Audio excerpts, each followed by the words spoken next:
Welcome to the second video in our series on object-oriented programming concepts in Java.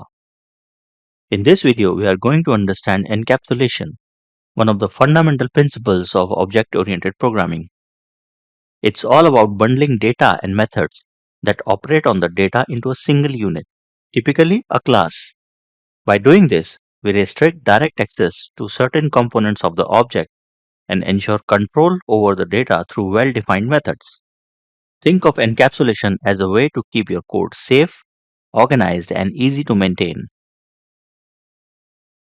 Take an example of your smartphone.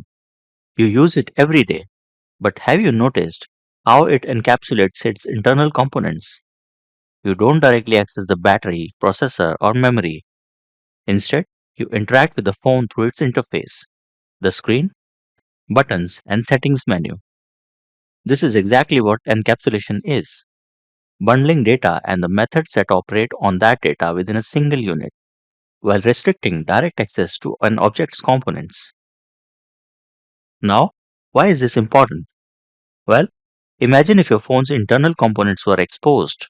Anyone could tamper with them, potentially damaging the phone or causing it to malfunction. By encapsulating these components, the manufacturer ensures data protection, code organization, controlled access. In Java, encapsulation is achieved through private class variables, so that the data of a class is not directly accessible but only through public getter-setter methods.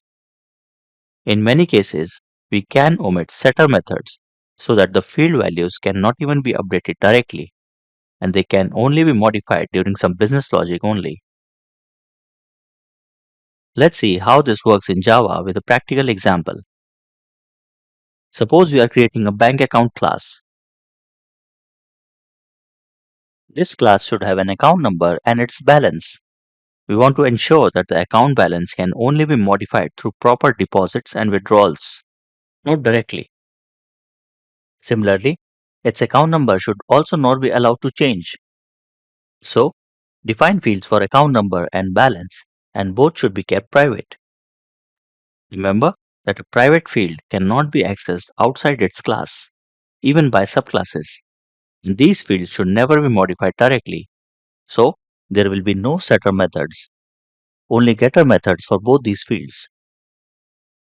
Now, how will these fields be initialized? Through a constructor, where we will take account number as argument and set its balance to 0. Also, account number should not be modified once its value is set. So, it would be a good practice to set it final.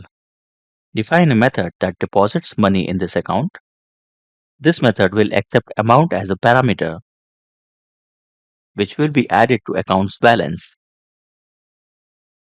Print a message with the deposited amount.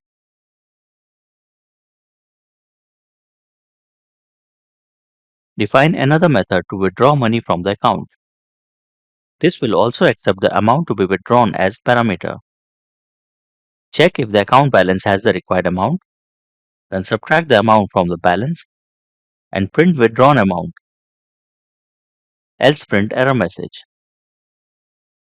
Let's understand how encapsulation works here. We have made the balance and account number variables private. This means they can't be accessed directly from outside the class. We have provided public methods deposit and withdraw to modify the balance.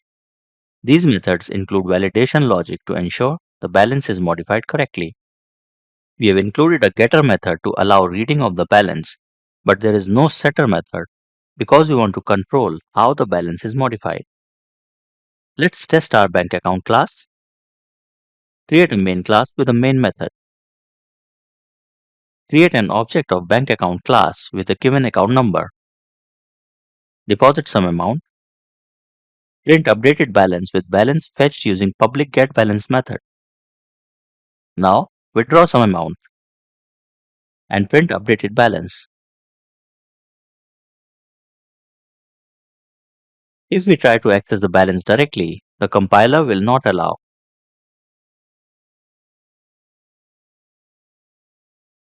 Run the program. It is showing the balance after deposit and withdrawal. The benefits of encapsulation in this example are: the balance can't be modified directly, preventing unauthorized changes. Deposits and withdrawals are controlled through methods that include validation.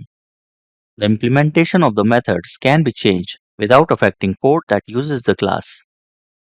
To conclude, encapsulation is all about making fields private, providing public getter and setter methods as needed. This way, we maintain data integrity while providing a clean interface for other code to interact with our class. That is all for today's video on encapsulation. In the next video, we will explore inheritance, another crucial OOPS concept. Hope the video was useful and I'll see you in the next one.